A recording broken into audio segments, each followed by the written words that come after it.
Welcome to Black Women's Soul Stories. Kayla Brooks understood that in the high-stakes world of emergency medicine, the most fatal injuries are often the ones you cannot see. She was a master of triage, a brilliant trauma nurse who could look at a crashing patient and locate the hidden internal bleed that every other doctor had missed. She believed that her ability to scan for danger was an iron shield that protected her life in Chicago.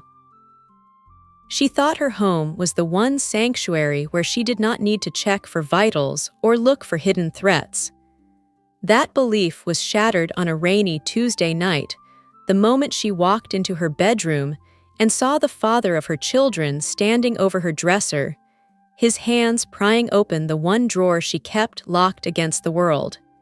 He was not looking for money. He was looking for her shame.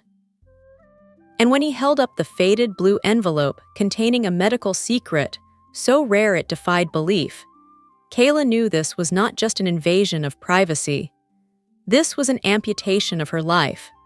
Before we witness how Kayla dissects a narcissist with the same surgical precision she uses in the trauma bay, please take a moment to like this video and subscribe to the channel. Turn on notifications so you never miss a story about how a Black woman turns her deepest pain into her most dangerous power.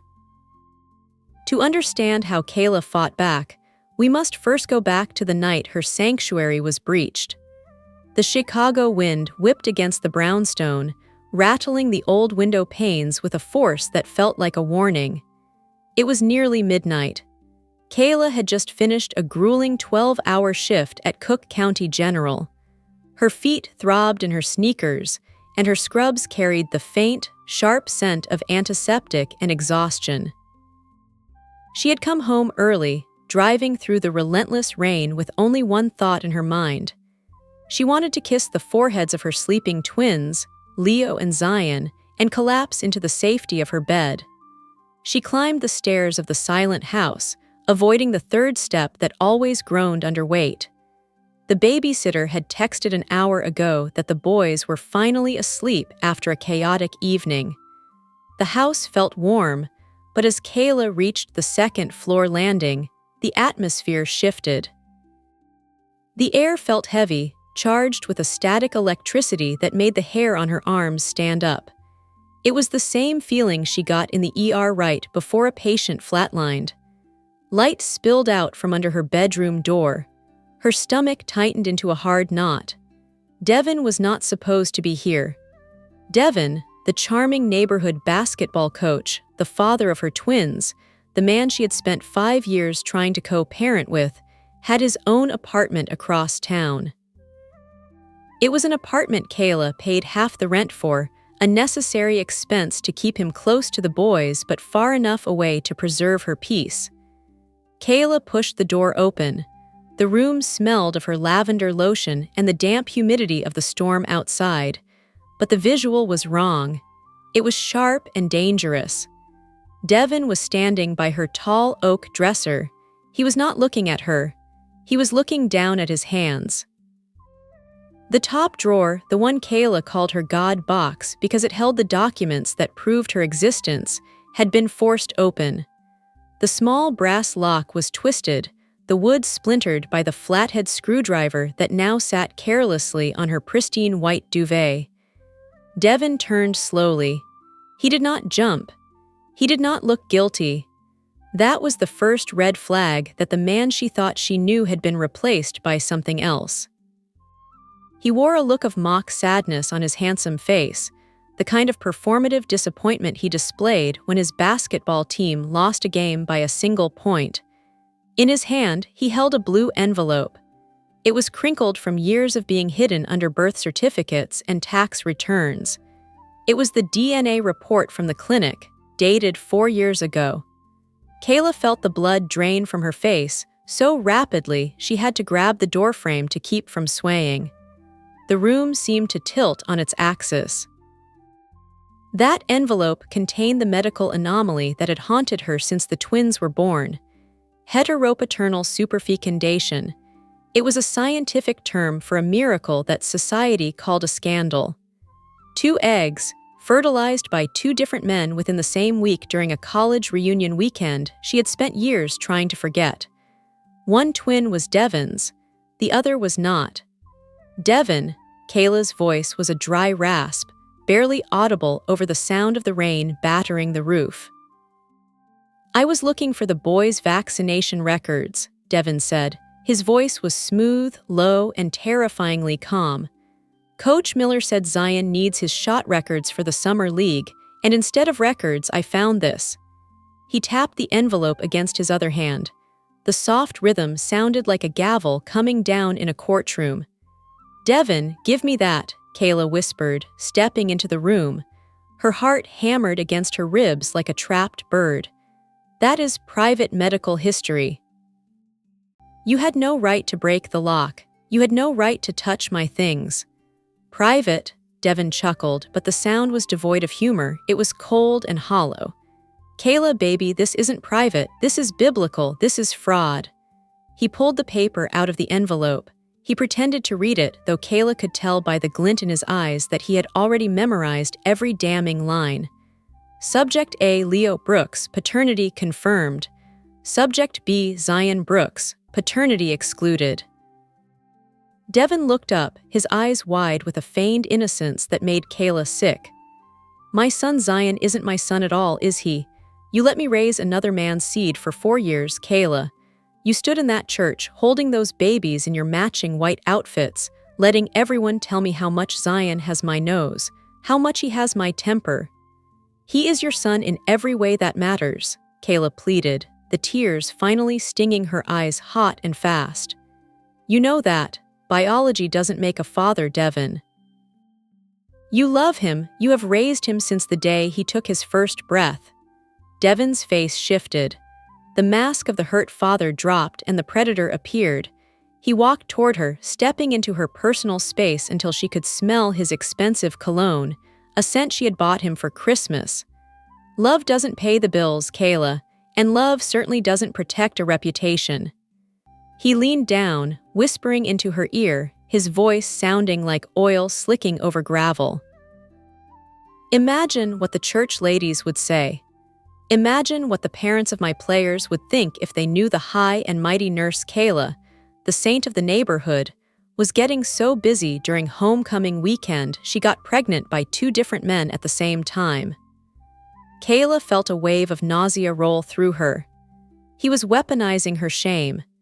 He was taking the one thing she had prayed over, the one miracle she had worked so hard to normalize for her children, and turning it into a dirty scandal. "What do you want, Devin?" Kayla asked. Her voice was trembling, but her nurse's brain was beginning to flicker to life. She was observing him now. She noticed the fine sheen of sweat on his temples despite the cool room. She saw the slight tremor in his left hand that he was trying to hide by clenching the paper. He wasn't just angry, he was desperate. Devin smiled, stepping back and folding the letter into his pocket. "I want to be a good father, Kayla. I want to build a future for my boys. All of them, even the one who isn't mine. But this coaching job, the salary is a joke. I have an opportunity, an investment. A recruiter from the league is looking at my program. I need to upgrade the facilities. I need to look the part. I already pay your rent, Devin. I pay for the boys' school. I pay for your car note," Kayla said, her voice rising with a mix of fear and indignation. "And now you are going to pay for my silence," Devin cut her off. The violence in his voice was sudden and sharp, like a scalpel. "I need $50,000, Kayla, by Friday. 50,000, I don't have that kind of money. I have savings for the boys' college, that is it. I am a nurse, Devin, not a banker." "Then dip into it," Devin shrugged, his casual tone contrasting with the cruelty of his words. "Or I post this letter on Facebook. I send a copy to your mother. I send a copy to the nursing board and claim moral turpitude. Hell, maybe I call Zion's real daddy. Who was it, Kayla? That running back from state? Does he know?" Kayla felt the walls of the room closing in. The threat to tell her mother, a deaconess who judged everyone from the choir loft, was terrifying, but the threat to Zion was worse. Zion, who looked at Devin like he hung the moon. Zion, who didn't know he was different from his twin brother. "You would destroy Zion's heart just to get money?" Kayla asked, looking at him with horror. "He is 4 years old, Devin. I am doing this for him," Devin lied, smoothing his shirt with a manic energy. "I need to succeed so I can take care of them. You are the one holding us back, Kayla. You are the one with the secrets. You are the unstable one, look at you." He gestured to her trembling hands. "You are hysterical. Maybe you are working too hard. Maybe you are not fit to have full custody right now." The gaslighting hit her like a physical slap. He was using the tactics of an abuser, creating a crisis, and then blaming her reaction to it. He walked to the door, pausing with his hand on the frame. "Friday, Kayla, 50,000, or everyone knows that the saint is a sinner." He walked out. She heard his heavy boots thudding down the stairs, each step vibrating through the floorboards. She heard the front door slam shut, the sound echoing through the empty house. And then, silence. Kayla stood in the middle of her bedroom for a long time. The wind continued to batter the window, but she barely heard it. She felt stripped, violated. The man she had tried to co-parent with, the man she had defended to her family when they said he was lazy and entitled, had just invaded her sanctuary and stolen her peace. She walked over to the mirror. She looked at her reflection. She saw the tired eyes, the messy bun, the scrubs stained with a long day's work. She saw a victim. She saw a woman cornered by her own past. But then something shifted. It was the same shift that happened in the trauma bay when a patient was crashing and there was no doctor in sight.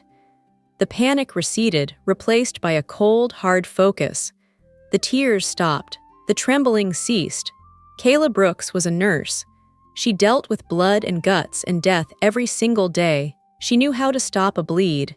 She knew how to cut out necrotic tissue to save the limb. Devin thought he had found her weakness. He thought the DNA letter was a bomb that would blow up her life. He didn't realize that by showing his hand, he had given her a diagnosis. She replayed the scene in her mind, analyzing the data points she had collected, the sweat on his brow, the tremor in his hand, the urgency of the Friday deadline, the desperation in his eyes that he tried to mask with arrogance. Devin wasn't acting like a father looking for an investment. He was acting like an addict looking for a fix. $50,000 by Friday wasn't a business opportunity. It was a debt. A dangerous debt. Kayla wiped the single tear that had fallen on her cheek. She walked over to the bed and picked up the screwdriver he had used to break the lock. She held it, feeling the cold metal against her skin. It was heavy, real. "You want to play biology, Devin," she whispered to the empty room. "Fine, but you forgot one thing. Nurses take notes, and we keep receipts." She wasn't going to give him $50,000.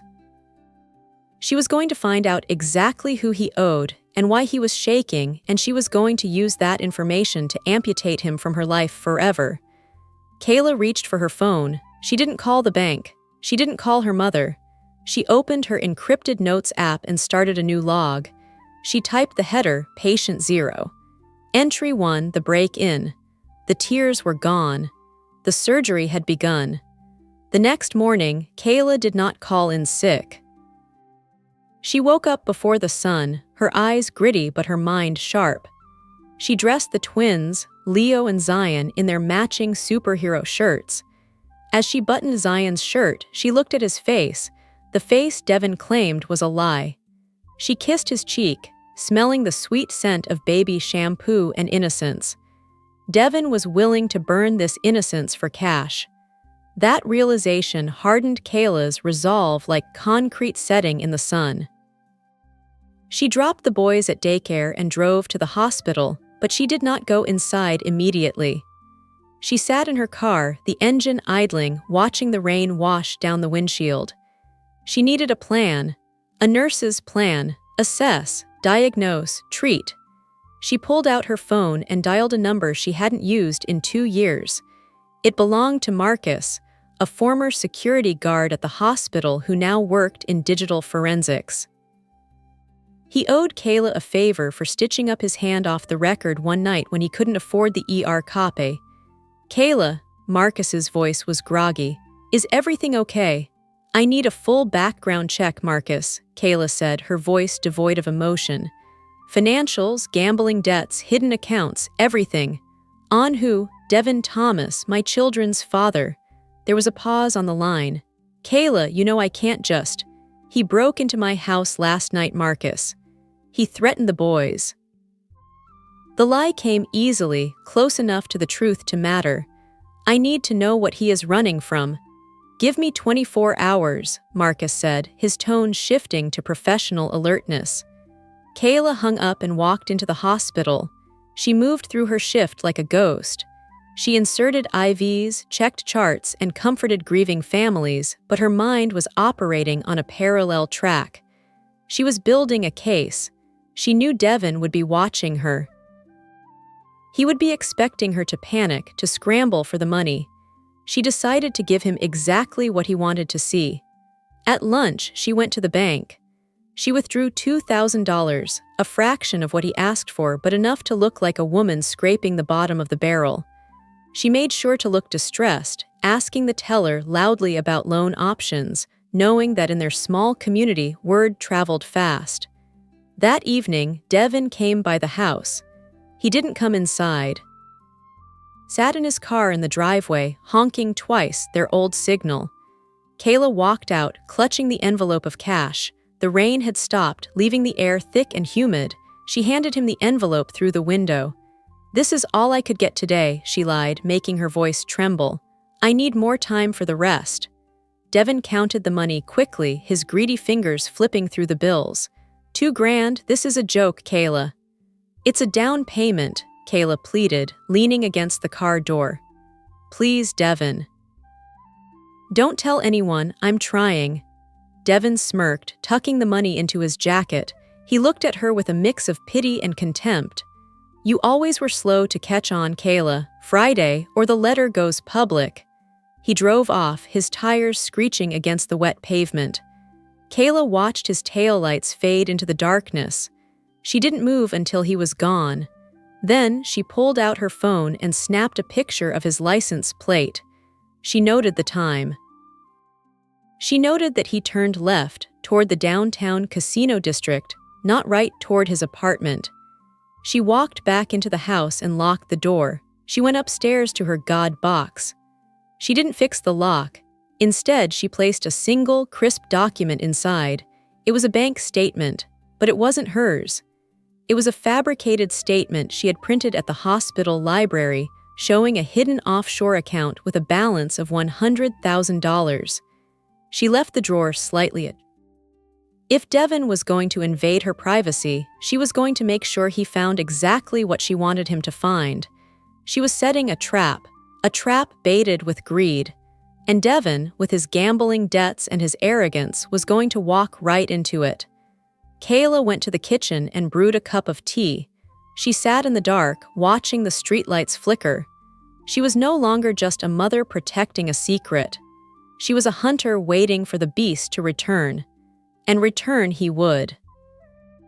Because a predator never stops until he is forced to, the game had changed. Devin held a piece of paper that could ruin her reputation, but Kayla was about to uncover the paper trail that would end his freedom. Friday was coming, but Kayla Brooks would be ready. Kayla did not have to wait long for the trap to spring.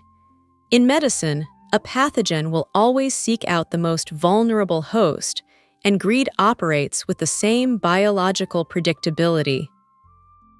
It was Wednesday afternoon, 48 hours before Devin's deadline.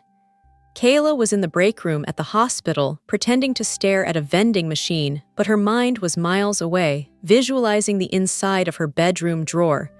Her phone buzzed in her scrub pocket. It was Devin. Kayla let it ring twice. She needed to set the pace.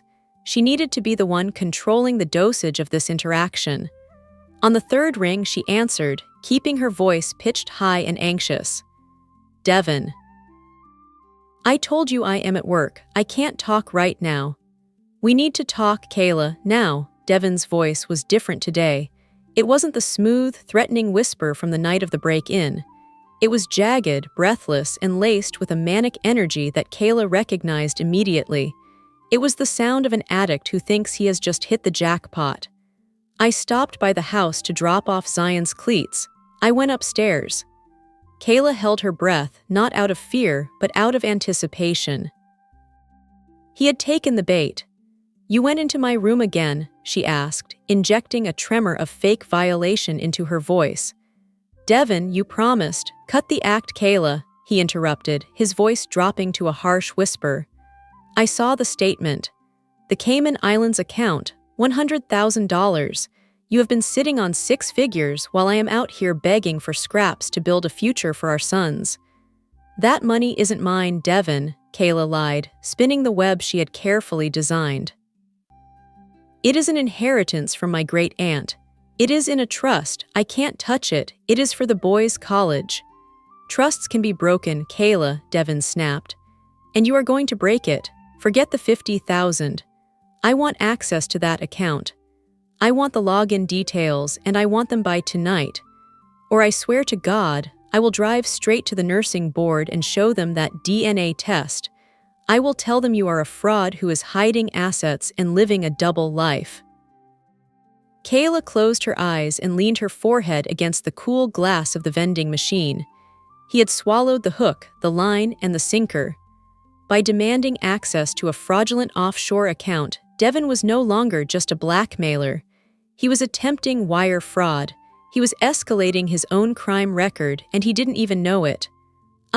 I don't know if I can get the login that fast," Kayla stammered. "I have to find the paperwork." "Find it," Devin ordered. "I am coming over at 8:00 p.m. Have it ready."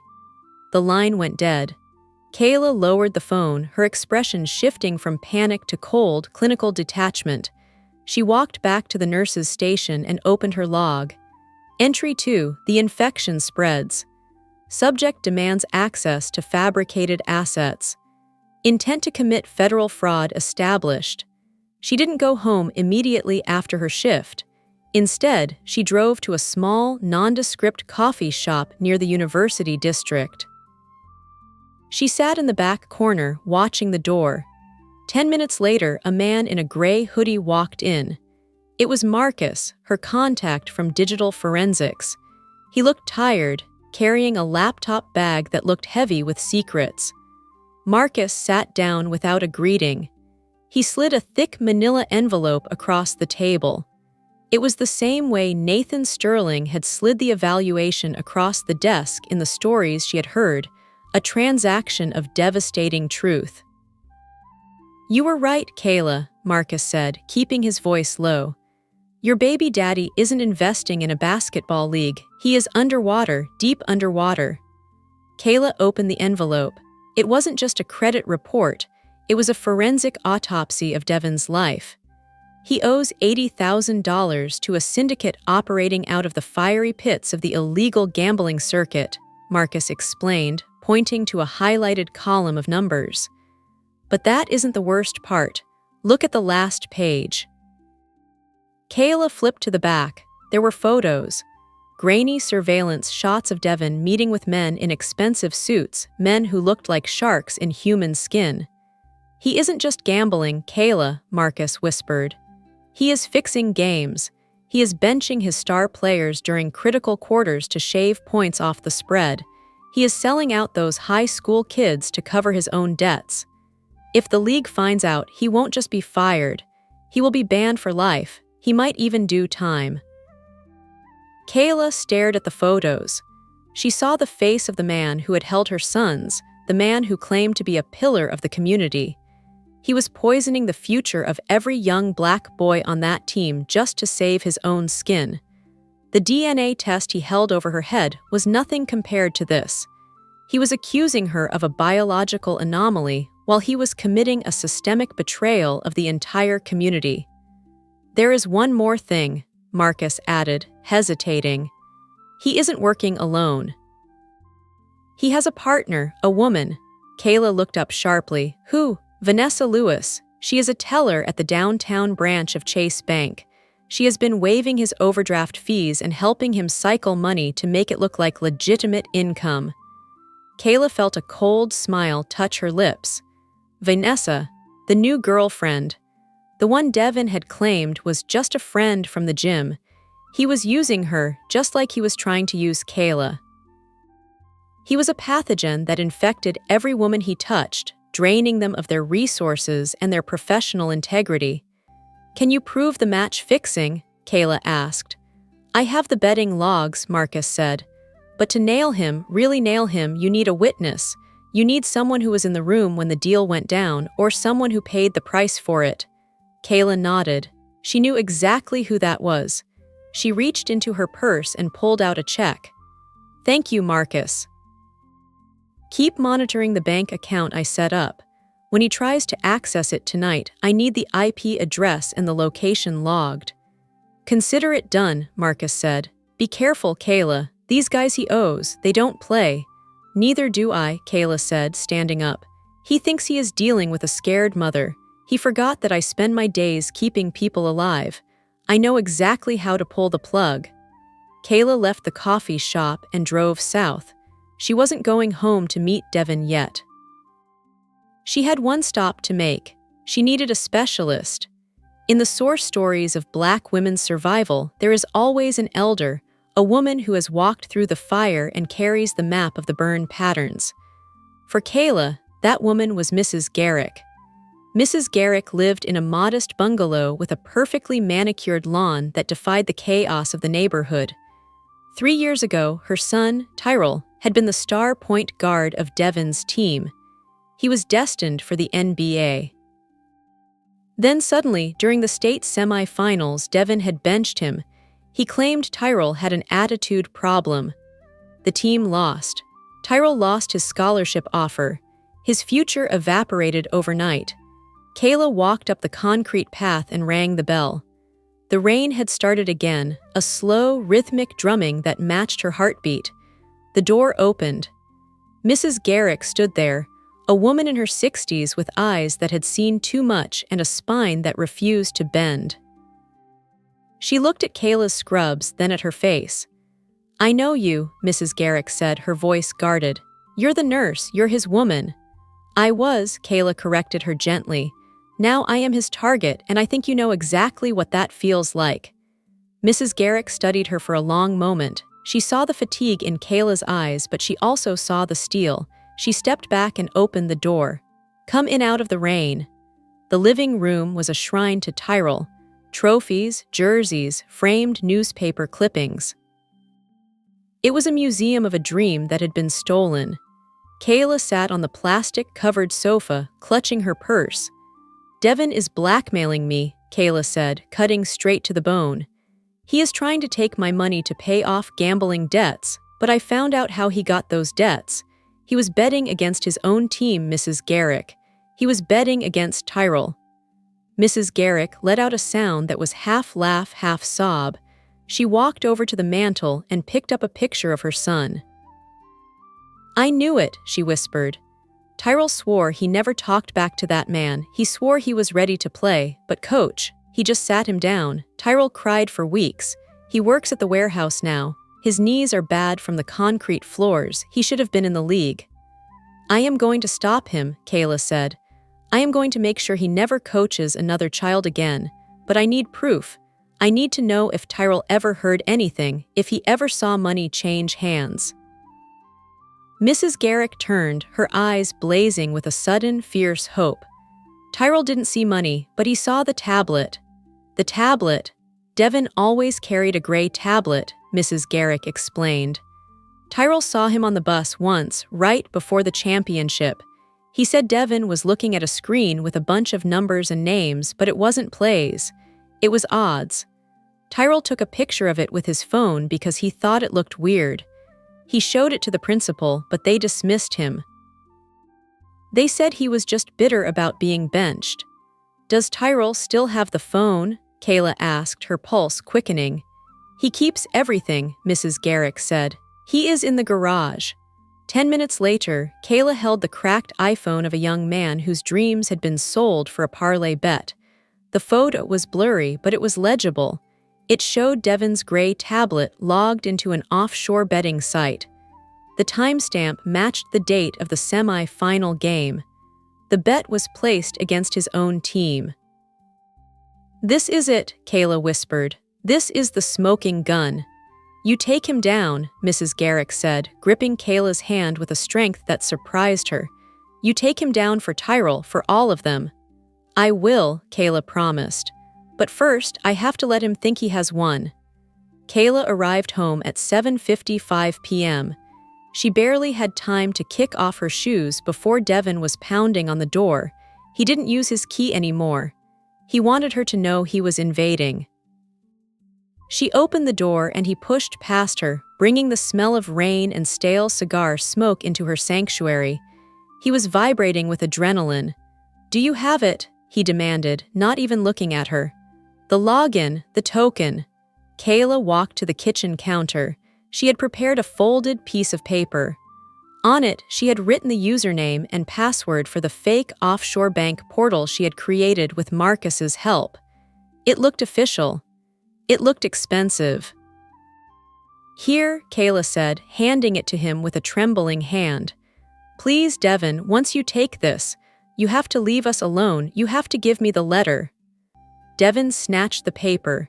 He pulled out his phone immediately, his fingers flying across the screen. He logged in. Kayla watched his face. She saw the moment the screen loaded. She saw his eyes widen as he saw the balance, $100,000 available funds. It was a placebo. A sugar pill designed to make the patient feel better while the disease ravaged them underneath. There was no money, but Devin didn't know that. "I knew you were holding out on me," Devin muttered, a greedy grin spreading across his face. 100 grand, and you were crying about 50. "It's for the boys," Kayla whispered. "It's for the family," Devin corrected her, pocketing the paper. "And I am the head of this family. I am going to transfer this to an account where it can actually grow. Vanessa can handle the wire." Kayla's heart skipped a beat. He had just confirmed the accomplice. "Vanessa, you are giving my money to a teller." "She's a financial manager," Devin lied smoothly. "She knows how to handle international wires. Don't worry your pretty little head about it, Nurse Kayla. You just stick to changing bedpans. I'll handle the business." He walked toward the door, stopping to look at her one last time. He pulled the blue envelope, the DNA test, from his jacket pocket. "Did it her?" "I'm keeping this," he said. "Insurance, just in case you try to cancel the transfer. If that money isn't in my account by Friday morning, the world knows about your sins." He slammed the door. Kayla waited until she heard his car engine fade away. Then she walked to the kitchen island and picked up her phone. She dialed Marcus. "He logged in," she said. "He is going to try to wire the money through Vanessa Lewis at Chase Bank tomorrow morning." "I have the trace," Marcus confirmed. "I logged his device ID, his location, and the timestamp. He just attempted to access a federal banking simulator with intent to defraud. We have him on digital wire fraud, Kayla, and since he admitted he is using Vanessa, we have a conspiracy charge." "It's not enough," Kayla said, her voice hard. "I don't just want him arrested. I want him exposed. I want the parents to see. I want the league to see. I want everyone to know that the man who judges my biology is a parasite." "What is the plan?" Marcus asked. "The signing ceremony," Kayla said. "He is signing the contract with the affiliate league on Friday at noon. It is going to be televised locally. He wants to look like a hero. And you are going to be there." "I am going to be in the front row," Kayla said. "And I am bringing a guest." Kayla hung up. She looked around her silent kitchen. Devin thought he had stripped her of her assets. He thought he had neutralized her with shame. He didn't realize that by taking the fake login, he had just signed a confession. She went upstairs to check on the twins. They were sleeping soundly, their breathing synchronized. Zion, the son Devin claimed was a fraud, looked exactly like the innocent boy he was. Kayla kissed his cheek. "He called you a mistake," she whispered to her sleeping son. "But you are going to be his judgment." Kayla Brooks went to sleep that night not as a victim of blackmail, but as the architect of a demolition. She had the pathology report. She had the witness. She had the digital footprint. The surgery was scheduled for Friday noon, and Devin Thomas was about to find out that you never, ever threaten a mother who knows how to handle a scalpel. Friday arrived with the heavy, humid heat of a Chicago summer storm waiting to break. The gymnasium of the community center had been transformed into a stage for Devin's coronation. There were folding chairs arranged in neat rows, a long table draped in a blue cloth, and local news cameras positioned to capture the moment. Devin Thomas signed the contract that would make him the regional director of the new youth league. Kayla walked into the back of the room. She was not wearing her scrubs today. She wore a tailored black suit, sharp and severe, looking less like a nurse and more like a coroner arriving to pronounce a time of death. She sat in the front row, directly across from the empty chair where Devin would sit. Devin entered the room like a heavyweight champion. He high-fived the recruiters. He flashed his charming smile at the parents. He looked at Kayla, and his smile widened into a smirk. He tapped his jacket pocket. Kayla knew exactly what was in there. The blue envelope. The DNA test. He thought her presence meant submission. He thought she was there to witness his victory because she was terrified of his threat. He sat down at the table, flanked by the league representatives. He pulled out his phone and checked it under the table. Kayla knew what he was looking for. He was checking the offshore account balance. He was checking to see if the $100,000, the phantom money from the trap she had set, had cleared. Kayla caught his eye. She gave him a small, almost imperceptible nod. Devin's face relaxed. He thought he had won. He put the phone away and picked up the pen. "Ladies and gentlemen," the league president announced into the microphone, "we are proud to partner with a man who has dedicated his life to the integrity and development of our young men. Coach Devin Thomas." Applause filled the room. Devin uncapped the pen. The tip hovered over the contract that would give him a six-figure salary and access to a budget of millions. "Before we sign," a voice rang out from the back of the room. It wasn't loud, but it cut through the applause like a scalpel. The room fell silent. Mrs. Garrick walked down the center aisle. She was holding a large, blown-up photograph mounted on foam board. It was the picture of the gray tablet, the betting logs showing Devin betting against his own team. Behind her walked two men in plain clothes with badges on their belts. Devin stood up, his chair scraping violently against the floor. "Mrs. Garrick, this is a private event. Security." "There is no security, Devin," Mrs. Garrick said, her voice shaking with years of suppressed rage. "Just the truth. You benched my son Tyrell to cover the spread. You sold his future for $800. "She's crazy," Devin shouted, looking at the league president. "She's a disgruntled parent. Get her out of here." "She is not alone," Kayla said. She stood up slowly. The room turned to look at her. Devin's eyes widened. "Kayla, sit down," Devin hissed, his hand moving to his jacket pocket. "Don't make me do it." "Do what, Devin?" Kayla asked, walking toward the table. "Tell them my secret, go ahead, but first tell them yours." She placed a file on the table in front of the league president. "This is a digital forensic report from the Chicago Police Department Cyber Crimes Unit. It shows that at 8:05 a.m. this morning, Devin Thomas attempted to wire $100,000 from a flagged offshore account using credentials he extorted from me. He didn't know the account was a federal trap." The league president recoiled from Devin as if he were contagious. "That's a lie," Devin screamed, sweat instantly breaking out on his forehead. "She's lying. She's the one who is unstable. Look." He ripped the blue envelope from his pocket. He was desperate now, flailing like a drowning man trying to pull everyone else down with him. He waved the DNA test in the air. "You want to know who you are listening to?" Devin yelled to the cameras, to the parents, to the church members in the back. "You think she's a saint? This woman is a fraud. Look at this. She has twins by 2 different men. Her son Zion isn't even mine. She is a biological freak," the room gasped. The silence that followed was thick and suffocating. Devin panted, looking around, expecting to see disgust on their faces. He expected them to turn on Kayla. But Kayla didn't flinch. She didn't cry. She didn't look down. She looked at Devin with a calm, clinical pity. "You are right, Devin," Kayla said, her voice clear and steady. "I have heteropaternal superfecundation. It is a 1 in a million medical occurrence. It is a miracle. My biology is complex, but my morality is simple." She took a step closer to him. "I am a mother who protected her children. You are a father who bet against his own son's team. You are a man who tried to sell your own family for a gambling debt."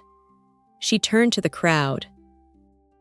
"My medical history is a wonder. His criminal history is a choice." The shift in the room was palpable. The shame Devin tried to throw at her didn't stick. It reflected right back onto him. The league president stood up and closed the folder. "Mr. Thomas," the president said coldly, "the deal is off." The 2 officers stepped forward. One of them pulled out a pair of handcuffs. The metallic click as they locked around Devin's wrists was the loudest sound in the room. "Devin Thomas," the officer said, "you are under arrest for wire fraud, extortion, and conspiracy to commit sports bribery." Devin struggled, his eyes wild. He looked at Kayla, waiting for her to save him, waiting for the woman he had bullied to step in and fix it like she always did. "Kayla," he pleaded, his voice cracking. "Kayla, tell them I did it for us." Kayla watched him being led away. She felt the same way she felt when they wheeled a body to the morgue. There was no joy in it. Only the relief that the sickness had been removed from the living. "No, Devin," she whispered. "You did it to yourself." The fallout was swift and absolute. Just like an infection that spreads through the blood, Devin's arrest triggered a systemic collapse of his entire network. Vanessa Lewis was arrested at the bank an hour later. She flipped on Devin immediately to save herself. The investigation revealed years of fixed games, broken dreams, and stolen money. Kayla sat on her front porch swing 2 weeks later. The storm had passed, and the evening air was cool and sweet. The twins were playing in the yard. Leo was chasing Zion, their laughter mixing with the chirping of the crickets. She held the blue envelope in her hand. The police had returned it to her as personal property. For 4 years, this piece of paper had felt like a lead weight chained to her neck. She had let Devin convince her that it was a mark of Cain, a stain that made her less of a woman, less of a mother. She looked at Zion. He tripped over his own feet and laughed, getting right back up. He was resilient, just like her. She realized then that the secret wasn't the pain she hid. The secret was the strength she found when she stopped hiding. Devin had tried to bury her, but he didn't realize she was a seed. Kayla took a lighter from her pocket. She didn't burn the paper in anger. She burned it with reverence. She watched the blue envelope curl into ash, the flames dancing in the twilight. The smoke rose up and disappeared, taking the shame with it. Her phone buzzed. It was a text from Mrs. Garrick. "The school board just voted. They are stripping his name off the gym. They want to name the new scholarship fund after Tyrell." "Thank you, Kayla," Kayla smiled. She put her phone down and walked into the yard. She scooped Zion up into her arms, hugging him tight. "Mama, you okay?" Zion asked, patting her cheek with his small hand. "I am better than okay, baby," Kayla said, kissing his forehead. "I am free." Kayla Brooks didn't just survive the diagnosis. She cured the disease. She took the settlement from the civil lawsuit against the bank and started the Sanctuary Foundation, a nonprofit dedicated to helping single mothers escape financial abuse. She turned her God box into a vault of resources for other women. And that is where Kayla's story ends for now. The man who thought a mother's love was a weakness learned the hard way that it is the most dangerous force on earth. He tried to trap a nurse, but he forgot the first rule of medicine: do no harm, but take no prisoners. If you were gripped by Kayla's journey from blackmail to victory, please let us know in the comments below. Have you ever had to turn a vulnerability into a weapon? Don't forget to like this video, share it with a sister who needs to hear it, and subscribe to Black Women's Soul Stories. Turn on those notifications. You do not want to miss the next powerful narrative of resilience and redemption. Thank you for listening.